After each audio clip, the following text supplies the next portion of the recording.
ಸತ್ಯಲೋಕಾಧಿಪತಿಯಾದಂತಹ ವಾಯುದೇವರು ಯಾಕೆ ಭೂಲೋಕಕ್ಕೆ ಬರಬೇಕಿತ್ತು ಈ ತತ್ವವಾದವನ್ನು ಪ್ರಚಾರ ಮಾಡಲಿಕ್ಕೆ ಅಂತ ಕೇಳಿದರೆ, ಈ ಭೂಮಿಯಲ್ಲಿ ಬೇರೆ ಬೇರೆ ಮತಾಚಾರ್ಯರು ಬಂದು ಈ ತತ್ವವಾದಗಳನ್ನ ಸತ್ತತ್ವವನ್ನು ಎಲ್ಲವನ್ನೂ ಕೂಡ ಸಂಪೂರ್ಣವಾಗಿ ನಾಶ ಮಾಡಿ ಹೋಗಿದ್ರು, ಹಾಳು ಮಾಡಿ ಹೋಗಿದ್ರು. ಅಂತಹ ಸತ್ತತ್ವವನ್ನು ಮತ್ತೆ ಉದ್ಧರಿಸಬೇಕು ಅನ್ನುವ ದೃಷ್ಟಿಯಿಂದಲೇನೆ ಭಗವಂತನ ಆದೇಶದಂತೆ ಸತ್ಯಲೋಕಾಧಿಪತಿಯಾದಂಥ ವಾಯುದೇವರು ಮಧ್ವರಾಗಿ ಅವತರಿಸಿ ಬಂದು ಈ ತತ್ವವಾದವನ್ನು ಉದ್ಧರಿಸಿದ್ರು. ಹಾಗಾಗಿ ಈ ಮಧ್ವ ಸಿದ್ಧಾಂತ, ಈ ತತ್ವವಾದ ಎನ್ನುವಂಥದ್ದು ಇದು ಮಧ್ವರ ಹೊಸ ಒಂದು ಸಂದೇಶ ಅಲ್ಲ, ಸಾರ್ವಕಾಲಿಕವಾದಂತಹ ಸನಾತನವಾದಂತಹ ಸಿದ್ಧಾಂತ. ಅದು ಶ್ರೀಹರಿಯ ಸಿದ್ಧಾಂತವೇ. ಅದನ್ನ ಮತ್ತೆ ಉದ್ಧರಿಸಿದವರು ಅದು ಮಧ್ವಾಚಾರ್ಯರು. ಹೇಗೆ ಕೆಂಡಕ್ಕೆ ಬೂದಿ ಆವರಿಸಿದಾಗ ಆ ಕೆಂಡದ ಶಾಖ ನಮಗೆ ತಿಳಿಯುವುದಿಲ್ಲೋ, ಅದೇ ರೀತಿಯಾಗಿ ಈ ತತ್ವವಾದಕ್ಕೆ ಇತರ ಮತಗಳ ಆವರಣ ಬಂದಾಗ ಆ ಆವರಣವನ್ನ ತೆಗಿಲಿಕ್ಕೋಸ್ಕರನೇ, ಶಾಖದ ನಿಜವಾದ ಪ್ರಕಾಶವನ್ನ ತೋರಿಸ್ಲಿಕ್ಕೋಸ್ಕರನೇ ಶ್ರೀ ಮಧ್ವಾಚಾರ್ಯರವರು ಈ ಒಂದು ಲೋಕದಲ್ಲಿ ಅವತರಿಸಿ ಬಂದಿದ್ದಾರೆ. ಹಾಗಾಗಿ ಈ ಲೋಕದಲ್ಲಿ, ಭೂಮಿಯಲ್ಲಿ 21 ಮತಾಚಾರ್ಯರು ಬಂದು ಹೋಗಿದ್ದಾರೆ. ಅದಕ್ಕೆ ವಾದಿರಾಜರು ಹೇಳ್ತಾರೆ, ಈ ಮಧ್ವಮತದ ವೈಶಿಷ್ಟ್ಯ ಏನು ಅಂತ. 21 ಮತಾಚಾರ್ಯರು ಬಂದ ಮೇಲೆ ನಂತರದಲ್ಲಿ ಕೊನೆಯಲ್ಲಿ ಬಂದವರು ಮಧ್ವಾಚಾರ್ಯರು ತಮ್ಮ ಈ ಮತವನ್ನ ಸ್ಥಾಪನೆ ಮಾಡಲಿಕ್ಕೆ, ನಿಜವಾದ ತತ್ವವಾದವನ್ನ ಜಗತ್ತಿಗೆ ತೋರಿಸಿಕೊಡ್ಲಿಕ್ಕೆ. ಪೂರ್ವಪಕ್ಷ ಯಾವನ್ ಮಧ್ವ ಮತೋದಯ ಅಂತೆ ಸಿದ್ಧಸ್ತು ಸಿದ್ಧಾಂತ ಮಧ್ವಸ್ಯಾಗಮ ಏವಹಿ ಅಂತ. ಈ ಹಿಂದಿನ ಎಲ್ಲ ಮತಾಚಾರ್ಯರು ಕೂಡ ಬಂದು ಹೇಳಿ ಹೋದ್ರು. ಒಂದು ರೀತಿಯಲ್ಲಿ ಅದೆಲ್ಲವೂ ಕೂಡ ಪೂರ್ವಪಕ್ಷ ಇದ್ದ ಹಾಗೆ. ಪೂರ್ವಪಕ್ಷ ಅಂದ್ರೆ ಒಂದಷ್ಟು ಪ್ರಶ್ನೆಗಳು ಹುಟ್ಟಿದ ಮೇಲೆ ಕೊನೆಯಲ್ಲಿ ಉತ್ತರ ಎನ್ನುವುದು ಬರಲೇಬೇಕು. ಒಂದು ಉತ್ತರವನ್ನ ಕೊಟ್ಟ ಮೇಲೆ ಅದೊಂದು ಒಳ್ಳೆಯ ಉತ್ತರ ಅಂತ ಅನಿಸಿಕೊಂಡ ಮೇಲೆ, ಆ ಉತ್ತರ ಕೊಟ್ಟ ಮೇಲೆ ಇನ್ನೊಂದು ಪ್ರಶ್ನೆ ನಮಗೆ ಬರ್ಲಿಕ್ಕೆ ಸಾಧ್ಯ ಇಲ್ಲ. ಈ 21 ಹಿಂದಿನ ಎಲ್ಲ ಮತಾಚಾರ್ಯರು ಕೂಡ ಪೂರ್ವಪಕ್ಷ ಅಂತ ಇಟ್ಟುಕೊಂಡ್ರೆ ಅದು ಕೊನೆಯಲ್ಲಿ ಸಿದ್ಧವಾದದ್ದು. ಆಚಾರ್ಯರ ಈ ಸಿದ್ಧಾಂತ ಅದು ಕೊನೆಯಲ್ಲಿ ಸಿದ್ಧವಾದದ್ದರಿಂದ ಇದು ಸಿದ್ಧಾಂತ ಅಂತ ಅನಿಸಿಕೊಳ್ತದೆ. ಹಾಗಾಗ್ಲಿ ಮಧ್ವಸ್ಯಾಗಮ ಏವ, ಈ ಮಧ್ವರ ಆಗಮವೇ, ಈ ಸಿದ್ಧಾಂತವೇ ಅದು ನಿಜವಾದ ಸಿದ್ಧಾಂತ ಅಂತ ವಾದಿರಾಜರು ತಮ್ಮ ಯುಕ್ತಿ ಮಲ್ಲಿಕೆ ಎಂಬ ಈ ಒಂದು ಗ್ರಂಥವನ್ನು ಆರಂಭಿಸಬೇಕಾದ್ರೆ ಹೇಳ್ತಾರೆ, ಈ ಮಧ್ವ ಸಿದ್ಧಾಂತದಲ್ಲಿ ನನಗೊಂದು ಆಕರ್ಷಣೆ ಉಂಟು ಅಂತ ಹೇಳ್ತಾರೆ. ಈ ಆಕರ್ಷಣೆಯಿಂದಲೇನೆ ನಾನು ಯುಕ್ತಿ ಮಲ್ಲಿಕೆ ಎಂಬ ಗ್ರಂಥವನ್ನು ರಚನೆ ಮಾಡಿದೆ ಅಂತ.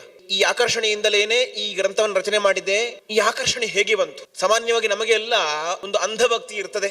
ನಾವು ನಮ್ಮವರು, ನಮ್ಮದು ಅಂತ ಹೇಳುವಂತಹ ಈ ಅಂಧಭಕ್ತಿ, ಈ ಅಂಧಶ್ರದ್ಧೆಯಿಂದ ನಾನು ಈ ಮಧ್ವಮತವನ್ನು ಸ್ವೀಕಾರ ಮಾಡಿದ್ದಲ್ಲ ಅಂತ ವಾದಿರಾಜರು ಹೇಳ್ತಾರೆ. ಮಧ್ವಾಚಾರ್ಯರು ನಮ್ಮ ಪೂರ್ವಗುರುಗಳು, ಈ ಮಧ್ವ ಪರಂಪರೆಯಲ್ಲಿ ನಾನು ಕೂಡ ಬಂದಿದ್ದೇನೆ, ಹಾಗಾಗಿ ನಾನು ಕೂಡ ಈ ಮಧ್ವ ಸಿದ್ಧಾಂತವನ್ನು ಒಪ್ಪಿಕೊಂಡಿದ್ದೇನೆ ಅಂತ ವಾದಿರಾಜರು ಎಲ್ಲಿಯೂ ಹೇಳಲಿಲ್ಲ. ನ ಸ್ನೇಹಾತ್ ನ ಚ ವಿಸ್ನೇಹಾತ್ ಯುಕ್ತ್ಯಾ ಕೃಷ್ಟೇನ ಕೇವಲಂ ಅಂತ ವಾದಿರಾಜರು ಹೇಳುವಂತಹ ಮಾತು. ಸ್ನೇಹದಿಂದ, ಇದನ್ನು ನಮ್ಮ ಮತ ಎಂಬ ಸ್ನೇಹದಿಂದ ನಾನು ಇದನ್ನು ಸ್ವೀಕರಿಸಿದ್ದಲ್ಲ. ಇನ್ನು ಪರಮತವನ್ನ ವಿಸ್ನೇಹಾತ್, ಒಂದು ದ್ವೇಷದ ಭಾವನೆಯಿಂದ ಪರಮತವನ್ನು ನಾನು ಆ ಮತವನ್ನು ತಿರಸ್ಕಾರ ಮಾಡಿದ್ದಲ್ಲ. ಇನ್ನು ಯುಕ್ತ್ಯಾ ಕೃಷ್ಟೇನ, ಯುಕ್ತಿಯಿಂದಲೇ, ಇದು ಸುಯುಕ್ತಿಗಳಿಂದ ಕೂಡಿದೆ, ಹಾಗಾಗಿಯೇ ಈ ಮತ ಇದು ಸ್ವೀಕಾರಾರ್ಹ, ಇದರಲ್ಲಿ ನನಗೆ ಆಕರ್ಷಣೆ ಉಂಟು ಅಂತ ಹೇಳ್ತಾರೆ. ಸ್ನೇಹದಿಂದ ಸ್ವೀಕಾರ ಮಾಡಿದ್ದಲ್ಲ ಅಂತ ಹೇಳಿದ್ರಲ್ವ, ಹಾಗಾದ್ರೆ ಸ್ವಮತದಲ್ಲಿ ಪ್ರೀತಿ ಇಲ್ವ ವಾದಿರಾಜರಿಗೆ ಅಂತ ಕೇಳಿದ್ರೆ ಅದನ್ನೇ ಹೇಳ್ತಾ ಇದ್ದಾರೆ ವಾದಿರಾಜರು. ಕೇವಲ ಅಂಧಶ್ರದ್ಧೆಯನ್ನು ಮಾಡಬೇಡಿ, ಇದರಲ್ಲಿ ಒಳ್ಳೆಯ ಯುಕ್ತಿ ಇದೆ, ಹಾಗಾಗಿ ಇದನ್ನು ನಾನು ಆಧರಿಸ್ತಾ ಇದ್ದಾನೆ ಅಂತ ಹೇಳ್ತಾ ಇದ್ದಾರೆ. ಸುಮ್ಮನೆ ಯಾವುದನ್ನು ಕೂಡ ಅಂಧಶ್ರದ್ಧೆಯಿಂದ ಒಪ್ಪಿಕೊಳ್ಳಬಾರದು ಅಂತ. ಆ ಯುಕ್ತಿಗಳನ್ನ ತಿಳಿದುಕೊಂಡೆ ಅದನ್ನ ಅರ್ಥವಿಸಿಕೊಂಡಾಗ ಮಾತ್ರ ಆ ಸಿದ್ಧಾಂತದ ಆಂತರ್ಯ ಎನ್ನುವಂತ ಹೇಳಲಿಕ್ಕೆ ಸಾಧ್ಯವಾಗ್ತದೆ. ಇನ್ನು ವಿಸ್ನೇಹಾತ್ ಅಂತ ಹೇಳಿದ್ರು, ಅಂದ್ರೆ ಪರಮತಗಳನ್ನ ದ್ವೇಷದಿಂದ ನಾನು ತಿರಸ್ಕಾರ ಮಾಡಿದ್ದಲ್ಲ ಅಂತ ಅಲ್ಲ. ಪರಮತವನ್ನ ದ್ವೇಷ ಮಾಡಬೇಕು, ಖಂಡನೆ ಮಾಡಬೇಕು ಅಂತ ಹೇಳಿ ಉಪನಿಷತ್ತೆ ಹೇಳ್ತಾ ಉಂಟಲ್ವಾ, ಅಂಧಸ್ತಮ ಪ್ರವಿಶಂತೆ ಅವಿದ್ಯಾಂ ಉಪಾಸತೆ ಅಂತ.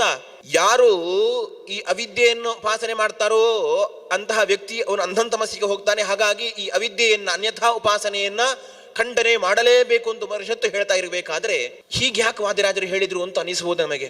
ಅಂದ್ರೆ ನಮಗೆ ಒಂದು ಆಗ್ರಹದಿಂದ ದ್ವೇಷ ಮಾಡಬಾರ್ದು, ಇದು ಪರಮತ ಹೇಳುವ ಆಗ್ರಹದಿಂದ ನಾವು ದ್ವೇಷ ಮಾಡಬಾರ್ದು ಹೊರತು ಇದು ಯುಕ್ತಿಬದ್ಧವಾಗಿಲ್ಲ ಅನ್ನುವ ದೃಷ್ಟಿಯಿಂದಲೇ ಅದನ್ನು ದ್ವೇಷ ಮಾಡಬೇಕು ಅಂತ ವಾದಿರಾಜರು ಈ ಮೂಲಕ ನಮ್ಗೆ ತೋರಿಸಿಕೊಡ್ತಾ ಇದ್ದಾರೆ. ಹಾಗಾಗಿ ಈ ಮತ, ಈ ಸಿದ್ಧಾಂತ, ಮಧ್ವ ಸಿದ್ಧಾಂತ ಇದು ಯುಕ್ತಿಬದ್ಧವಾದಂತಹ ಸಿದ್ಧಾಂತ. ಇದು ಎಲ್ಲಾ ಮತಗಳಿಗಿಂತಲೂ ಕೂಡ ಉತ್ಕೃಷ್ಟವಾದ ಮತ ಅಂತ ವಾದಿರಾಜರು ಹೇಳ್ತಾರೆ. ಸರಿ, ಹಾಗಾದ್ರೆ ಈ ಮತದಲ್ಲಿ ಕೆಲವರು ಮಾತ್ಸರ್ಯ ಮಾಡುವವರು ಇದ್ದಾರಲ್ಲ ಇವತ್ತು. ಮಧ್ವ ಮತ ಅಂತ ಹೇಳಿದ್ರೆ ಹರಿಹಾಯುವವರು ಇವತ್ತು ಬಹಳ ಮಂದಿ ಇದ್ದಾರೆ. ಸರಿ, ಹಾಗಾದ್ರೆ ಮಾತ್ಸರ್ಯ ಮಾಡುವವರಿಂದ ಇದಕ್ಕೇನಾದ್ರೂ ಹಾನಿ ಉಂಟಾ ಅಂತ ಕೇಳಿದ್ರೆ ಈ ಯಾವುದೇ ರೀತಿಯ ಹಾನಿ ಇಲ್ಲ ಅಂತ ವಾದಿರಾಜರು ಹೇಳ್ತಾರೆ. ಆ ಚಂದ್ರನಲ್ಲಿ ಒಂದು ಕಳಂಕ ಉಂಟು. ಚಂದ್ರ ಉದಯ ಆದಾಗ ಕಮಲ ಮುದುಡುತ್ತೆ. ಕಮಲದ ಒಳಗೆ ಮಕರಂದ ಇದೆ, ಮಧು ಇದೆ, ಸಿಹಿಯಾದ ಪದಾರ್ಥ ಇದೆ. ಆ ಮಕರಂದವನ್ನು ಹಿರಬೇಕು ಅಂತ ಹೇಳಿ ದುಂಬಿಗಳು ಬರ್ತಾವೆ. ದುಂಬಿಗಳು ಆ ಮಕರಂದವನ್ನು, ಕಮಲದೊಳಗಿನ ಮಕರಂದವನ್ನು ಹಿರಬೇಕು ಅಂತ ಬಂದಾಗ ಚಂದ್ರ ಉದಯವಾಗ್ತದೆ. ಚಂದ್ರ ಉದಯವಾದಾಗ ಆ ಕಮಲದ ಪುಷ್ಪ ಅದು ಮುದುಡುತ್ತೆ. ದುಂಬಿಗೆ ಮಕರಂದವನ್ನ ಹೀರ್ಲಿಕ್ಕೆ ಆಗಲಿಲ್ಲ. ಸರಿ, ಏನಾಯಿತು, ತೊಂದರೆ ಇಲ್ಲ ಅಂತ ಹೇಳ್ತಾರೆ. ಮರು ದಿವಸ ಸೂರ್ಯೋದಯವಾಗುತ್ತೆ. ಸೂರ್ಯೋದಯವಾದಾಗ ಮತ್ತೆ ಆ ಕಮಲ ಅರಳುತ್ತೆ, ದುಂಬಿ ಆ ಮಕರಂದವನ್ನ ಹೀರುತ್ತೆ. ನಮ್ಮಲ್ಲಿ ಇವತ್ತು ಕೆಲವರು ಮಾತ್ಸರ್ಯ ಇರುವಂತಹ ವ್ಯಕ್ತಿಗಳು ಇರಬಹುದು, ಸಿದ್ಧಾಂತವನ್ನು ದೂಷಣೆ ಮಾಡಬಹುದು. ಇದ್ರೂ ಕೂಡ ನಾಳೆ ಒಬ್ಬ ನಿರ್ಮತ್ಸರನಾದಂಥ ಒಬ್ಬ ವ್ಯಕ್ತಿ ಬಂದೇ ಬರುತ್ತಾನೆ. ಹೇಗೆ ಚಂದ್ರೋದಯ ಆದಾಗ ಈ ಒಂದು ಕಮಲ ಮುದುಡಿದೆಯೋ ಅದೇ ರೀತಿಯಾಗಿ ಮಾತ್ಸರ್ಯ ಇರುವಂತ ವ್ಯಕ್ತಿ ಬಂದಾಗ ಇವತ್ತು ಸಿದ್ಧಾಂತ ಪ್ರಚಾರ ಆಗದೇ ಇರಬಹುದು. ಹೇಗೆ ಮರುದಿವಸ ಸೂರ್ಯೋದಯ ಆದಾಗ ಮತ್ತೆ ಆ ಕಮಲ ಅರಳುತ್ತೋ, ಆ ಮಧುವನ್ನ ಆ ದುಂಬಿ ಬಂದು ಹೀರುತ್ತೋ, ಅದೇ ರೀತಿಯಾಗಿ ಒಬ್ಬ ನಿರ್ಮತ್ಸರನಾದಂಥ ಒಬ್ಬ ವಿದ್ವಾಂಸ ನಾಳೆ ಬಂದೇ ಬರ್ತಾನೆ. ಅವನಿಂದಾಗಿ ಈ ಸಿದ್ಧಾಂತ ಪ್ರಚಾರ ಆಗೇ ಆಗುತ್ತೆ ಅಂತ ವಾದರಾಜರು ಹೇಳ್ತಾರೆ. ಇದು ಕೇವಲ ಮಧ್ವ ಸಿದ್ಧಾಂತಕ್ಕೆ ಮಾತ್ರವಲ್ಲ, ವಾದಿರಾಜರು ತಮ್ಮ ಕೃತಿಗೂ ಹೇಳ್ತಾ ಇದ್ದಾರೆ. ಇವತ್ತು ವಾದಿರಾಜರ ಕೃತಿಯನ್ನ, ವಾದಿರಾಜರ ಗ್ರಂಥಗಳನ್ನ ಆಗ್ರಹಪೂರ್ವಕವಾಗಿ ನೋಡುವವರು ಬಹಳ ಮಂದಿ ಇದ್ದಾರೆ. ಆದ್ದರಿಂದಲೇನೆ ವಾದಿರಾಜರ ಎಷ್ಟೋ ಕೃತಿಗಳು ಬೆಳಕಿಗೆ ಬರಲಿಲ್ಲ.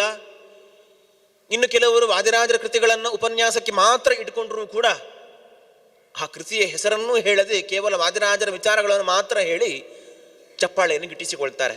ಹಾಗಾಗಿ ಆಗ್ರಹಪೂರಿತ ವ್ಯಕ್ತಿಗಳು ಇವತ್ತಿಗೂ ಇದ್ದಾರೆ. ಆದರೆ ಒಬ್ಬ ನಿರ್ಮತ್ಸರನಾದಂತಹ ಒಬ್ಬ ರಾಜರ ಭಕ್ತ ಈ ರಾಜರ ಕೃತಿಯನ್ನು ನಾಳೆ ಒಂದು ದಿವಸ ಪ್ರಚಾರ ಮಾಡಿಯೇ ಮಾಡ್ತಾನೆ ಅನ್ನುವಂತಹ ಆ ಆಂತರ್ಯವನ್ನು ಕೂಡ ವಾದಿರಾಜರು ಈ ತಮ್ಮ ಕೃತಿಯ ಮೂಲಕ, ಈ ಮಾತಿನ ಮೂಲಕ ತಿಳಿಸಿಕೊಡ್ತಾ ಇದ್ದಾರೆ. ಈ ಮಧ್ವ ಸಿದ್ಧಾಂತ ಎನ್ನುವಂಥದ್ದು ಉತ್ಕೃಷ್ಟವಾದಂತಹ ಸಿದ್ಧಾಂತ.